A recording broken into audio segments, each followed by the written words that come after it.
Concept 4, Layout. A layout defines the position and format of objects and text on a slide. We have multiple different layouts.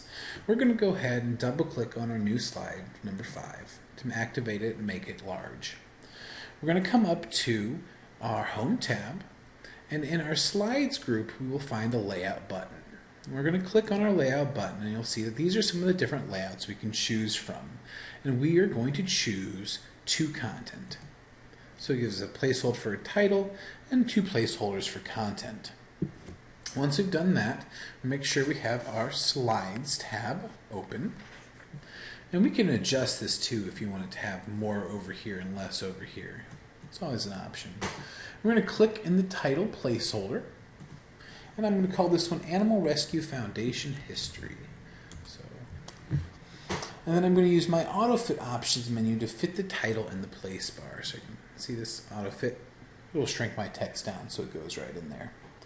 I'm going to come over here to the left bullet list, and I'm going to type in 1995, 1996, 1997, and 2005. So I'm going to type in those 4 things.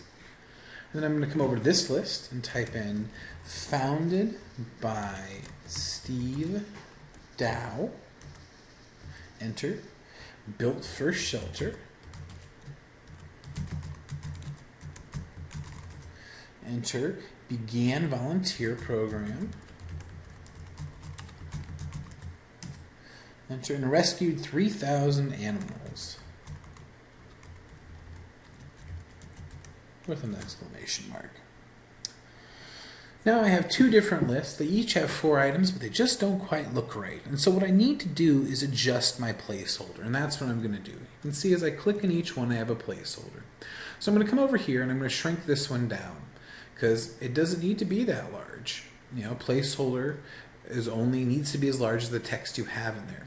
Since this placeholder is smaller than the text I have in here, it's going to compound and go into second lines, and I don't want that. So I'm going to stretch it out, and if I stretch it out towards this way, I'll find that once there's enough room for each sentence to be inside the placeholder, then it doesn't double down. And now this looks better. Now it makes more sense.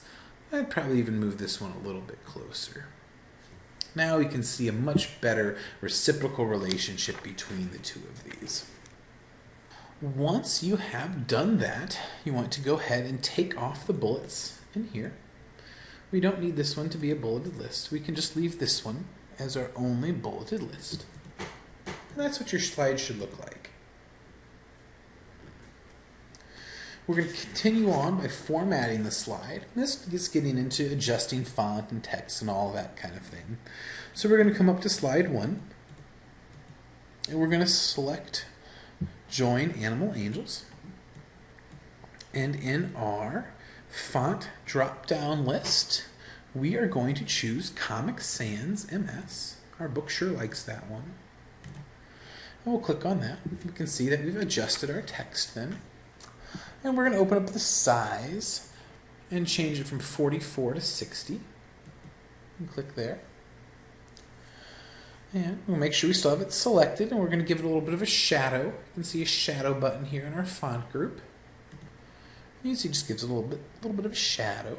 And I'm going to change the color, and you should change to any color that you like.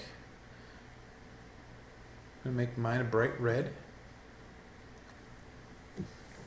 And I'm going to click on the subtitle placeholder right here to select it. And I'm going to make it a little bigger. So it includes this. And I'm going to select my Animal Rescue Foundation here. I'm going to give the same color. And then I'm going to come down here to my student name. I'm going to give this a red color and bold it.